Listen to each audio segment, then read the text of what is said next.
नमस्कार welcome back to my channel Pathshala Bangla इन्स्टिट्यूटर पक्ष থেকে সকল ছাত্রছাত্রীদের স্বাগত জানাই।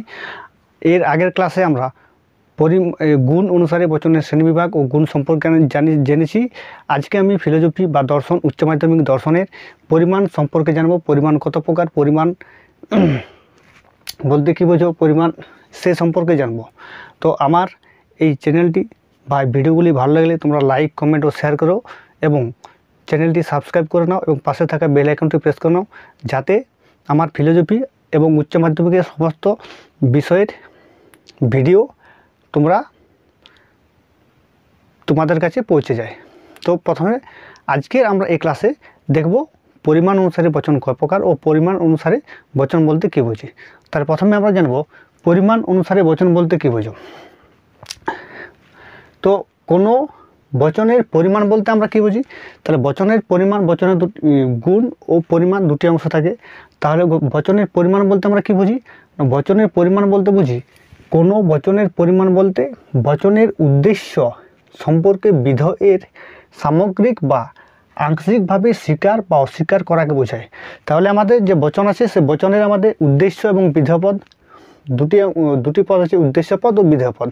তাহলে আমাদের উদ্দেশ্য পদ সম্পর্কে বিধেয় পদে আমাদের সামগ্রিক বা আংশিক সমস্ত বা সমগ্র যে উদ্দেশ্য পদ রয়েছে, উদ্দেশ্য পদটি সমগ্র বা আংশিক বা কিছু ভাবে বিধেয়তে যদি আমাদের কিছু স্বীকার বা অস্বীকার করায় তাকে কিন্তু আমরা বচনের পরিমাণ বলি।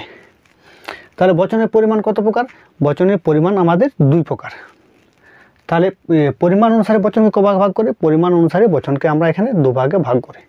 পরিমাণ অনুসারে বচনকে দুভাগে ভাগ করি, একটা হচ্ছে সামান্য বা সার্বিক বচন এবং 2 নম্বর হচ্ছে বিশেষ বচন। তাহলে আমরা জানলাম যে পরিমাণ অনুসারে বচন বলতে কী বুঝি না, কোনো বচনের পরিমাণ বলতে বোঝায় যে বচনের উদ্দেশ্য সম্পর্কে বিধেয়ের সামগ্রিক বা আংশিক, অর্থাৎ কোনো বচনের সমস্ত বা কিছুটা যে আমাদের উদ্দেশ্য আছে সেই উদ্দেশ্য সমগ্র বা আংশিকভাবে আমাদের বিধেয়তে স্বীকার বা অস্বীকার করে তাকে কিন্তু আমরা পরিমাণ বলি। এবং পরিমাণ দুই প্রকার, পরিমাণ হচ্ছে দুই প্রকার, সামান্য বা সার্বিক বচন এবং বিশেষ বচন। তাহলে এরপর জানবো আমরা সামান্য বচন বা সার্বিক বচন কাকে বলে। তাহলে যে বচনের বিধেয় পদটি উদ্দেশ্য পদের সমগ্র পরিমাণকে স্বীকার বা অস্বীকার করে তাকে আমরা সামান্য বচন বা সার্বিক বচন বলি। তাহলে যে বচনের বিধেয় পদটি উদ্দেশ্য পদের সমগ্র পরিমাণকে, আমাদের এখানে যে বচনের দুটি পদ আছে, উদ্দেশ্য পদ এবং বিধেয় পদ। তাহলে বিধেয় পদটি কী করছে, উদ্দেশ্য পদের সমগ্র পরিমাণকে, উদ্দেশ্য পদের যত পরিমাণ আছে সে পরিমাণকে আমাদের কিন্তু স্বীকার করে, তাকে আমরা সামান্য বচন বা সার্বিক বচন বলি। তাহলে আমরা এখানে উদাহরণের মাধ্যমে জেনে নিই। প্রথম উদাহরণ আছে, সকল মানুষ হয় মরণশীল। তাহলে এটা হচ্ছে আমাদের এস, এটা হচ্ছে আমাদের পি, মানে মানুষ হচ্ছে আমাদের উদ্দেশ্য এবং মরণশীল হয়ে যাচ্ছে আমাদের বিধেয়। তাহলে এই উদাহরণ যদি আমরা দেখি, এই উদাহরণ আমরা কি দেখতে পাচ্ছি যে আমাদের বিধেয় পদ কী আছে, আমাদের এখানে কী বলেছে, যে বচনের বিধেয় পদটি উদ্দেশ্য পদের সমগ্র পরিমাণকে।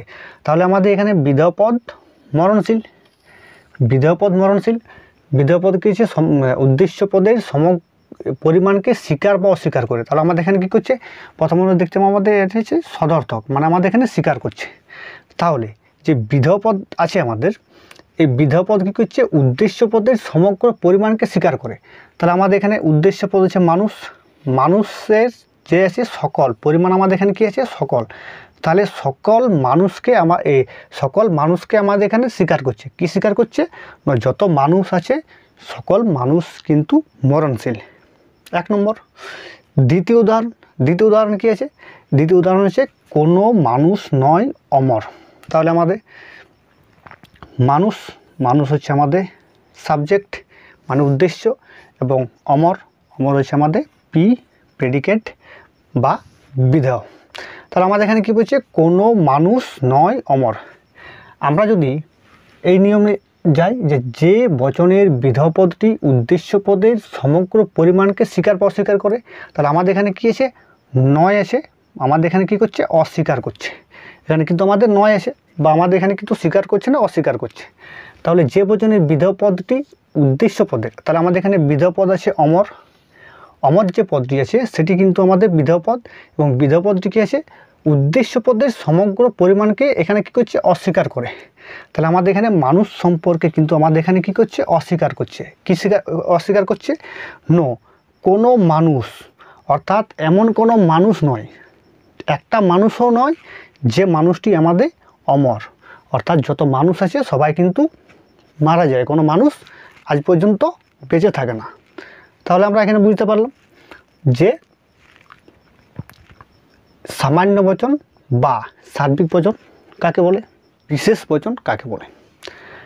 তো যে বচনের বিধেয় পদটি উদ্দেশ্য পদের সমগ্র পরিমাণকে উল্লেখ না করে কিছু অংশকে স্বীকার বা অস্বীকার করে তাকে বিশেষ বচন বলে। তাহলে বিশেষ বচন কাকে বলে?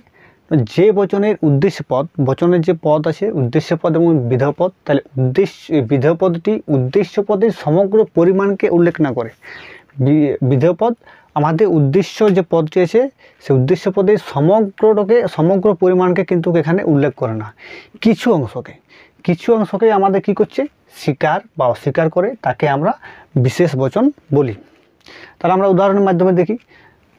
1 নম্বর উদাহরণ আছে, কোনো মানুষ হয় ধার্মিক ব্যক্তি। তাহলে আমার এখানে যে মানুষ আর এখানে আছে আমার ধার্মিক ব্যক্তি। তাহলে আমাদের ধার্মিক ব্যক্তি, মানুষ হচ্ছে আমাদের এস মানে উদ্দেশ্য, এবং ধার্মিক ব্যক্তি আমাদের হচ্ছে পি প্রেডিকেট বা বিধেয়। তাহলে আমাদের এখানে কি হচ্ছে, যে বচনের বিধেয় পদটি উদ্দেশ্য পদের সমগ্র পরিমাণকে উল্লেখ না করে। তাহলে আমাদের উদ্দেশ্য পদ, বিধেয় পদটি আমাদের যেখানে আছে বিধেয় পদ হচ্ছে ধার্মিক ব্যক্তি আমাদের কি হচ্ছে, উদ্দেশ্য পদের সমগ্র পরিমাণকে, অর্থাৎ আমাদের যে উদ্দেশ্য পদ মানুষ আছে, উদ্দেশ্য পদের মানুষ কিন্তু আমাদের এখানে সমগ্র বা সকলকে বলে না, এখানে কি বলছে, কোনো। তাহলে আমাদের সমগ্র পরিমাণকে উল্লেখ কিন্তু এখানে করে না, কিছু অংশকে। তার আমাদের কী হচ্ছে, কোনো মানুষ। তাহলে আমাদের কী হচ্ছে এখানে, কিছু মানুষ। তাহলে কী হচ্ছে, কিছু মানুষ বা কোনো মানুষ এখানে কী হচ্ছে, আমাদের স্বীকার বা অস্বীকার করে। তাহলে আমাদের এখানে যেহেতু হয় আছে, তাহলে আমাদের এখানে কী করছে, স্বীকার করছে। তাহলে আমাদের উদ্দেশ্য পদ মানুষ, কিন্তু কিছু মানুষকে বলা হয়েছে এবং কিছু মানুষ সম্পর্কে আমাদের এখানে স্বীকার করা হয়েছে। কী স্বীকার করা হয়েছে? কোনো মানুষ হয় ধার্মিক ব্যক্তি। তাহলে আমাদের এখানে কিন্তু উদ্দেশ্য পদ বিধেয় সম্পর্কে সমগ্র নয়, কিছু অংশকে কিন্তু আমাদের এখানে স্বীকার করছে। এবং 2 নম্বর উদাহরণ যদি আমরা দেখি, কোনো মানুষ নয় সুখী ব্যক্তি। এখানে আমাদের কোনো মানুষ নয় সুখী ব্যক্তি। তাহলে আমাদের এখানে যে মানুষ হয়েছে আমাদের এস, এবং সুখী ব্যক্তি হয়ে যাচ্ছে কিন্তু আমাদের এখানে পি, অর্থাৎ মানুষ হয়ে যাচ্ছে আমাদের উদ্দেশ্য এবং বিধেয় পদ হয়ে যাচ্ছে সুখী ব্যক্তি। তাহলে এখানে কি হচ্ছে, কোনো মানুষ নয় সুখী ব্যক্তি। আমরা এই যে নিয়ম আছে সেই নিয়মের অনুযায়ী দেখি যে বচনের বিধেয় পদটি উদ্দেশ্য পদের সমগ্র পরিমাণকে উল্লেখ না করে, তাহলে আমাদের এখানে যে বিধেয় পদ আছে সুখী ব্যক্তি কিন্তু আমাদের উদ্দেশ্য পদের সমগ্র, এই যে আমাদের উদ্দেশ্য পদ আছে মানুষ কিন্তু আমাদের এখানে সমগ্র যে সমগ্র আছে সব মানুষকে কিন্তু এখানে বোঝাচ্ছে না, এখানে আমাদের কোনো বা কিছু মানুষকে আমাদের বোঝাচ্ছে। এবং কি বলছে, এখানে কিন্তু অস্বীকার করছি, যেহেতু আমাদের বলছে কিছু মানুষকে স্বীকার বা অস্বীকার করে। তাহলে আমাদের এখানে যেহেতু নয় আছে, তাই আমাদের এখানে কি করছে, অস্বীকার করছে। তাহলে যে বচনের বিধেয় পদটি উদ্দেশ্য পদের সমগ্র পরিমাণকে উল্লেখ না করে কিছু অংশকে অস্বীকার করছে। তাহলে আমাদের এখানে বিধেয় পদ আছে মানুষ সম্পর্কে কিছু মানুষকে কিন্তু আমাদের এখানে অস্বীকার করছে। কি, কোনো মানুষ নয় সুখী ব্যক্তি। তাহলে কিন্তু আমাদের সমগ্র মানুষকে নয়, এখানে কিছু মানুষকে কিন্তু আমাদের অস্বীকার করছে, যে কিছু মানুষ নয় সুখী ব্যক্তি। তাহলে আজকের এই ক্লাসে আমরা উচ্চ মাধ্যমিক দর্শন যে 2য় অধ্যায় আছে, সেই 2য় অধ্যায় থেকে আমরা গুণ অনুসারে বচনের প্রকার বা গুণ অনুসারে